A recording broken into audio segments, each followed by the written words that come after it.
More calls for Los Angeles City Councilmember Kevin De León to step down today. And as we've seen a lot of recently, more protesters removed from today's meeting. Marla Tejas here with what happened. Marlon. Well, like we've seen before, it did not take long for protesters to disrupt today's LA City Council meeting. Soon after it began this morning, Council President Paul Krikorian was on that mic calling for their removal. You're ordered excluded from the meeting. Please leave quietly and immediately. Sergeants, help him to the door.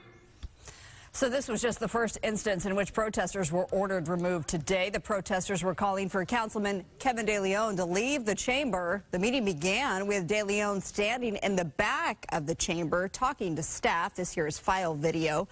That's when protesters took notice of him. Soon they had the backing of new Councilwoman Eunice Hernandez, who spoke directly to De León. How dare you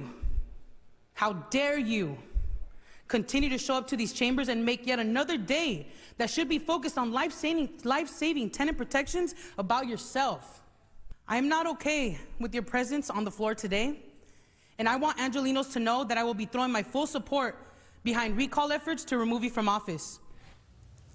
Now, the latest recall effort against De León was approved by the city clerk in December. It marks the fourth attempt to remove the 14th District Council member. It comes after that recording was leaked in October in which De León took part in a racist conversation with three others, including fellow council members Nuri Martinez and Gil Cedillo, also Labor Union President Ron Herrera.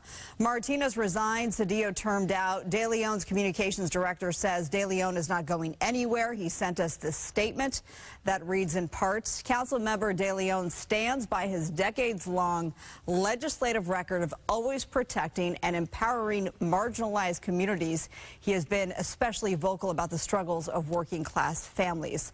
All along, De León has refused to resign, and that is where that stands tonight. It's his team making it very clear he's going to continue to show up to those meetings every single Tuesday. I mean, it's one thing to have protesters saying that. It's another thing to have one of your colleagues stand up and say that. Did he respond to Eunice Hernandez He didn't at all? respond at all today. So we asked for that statement tonight, and we just received that.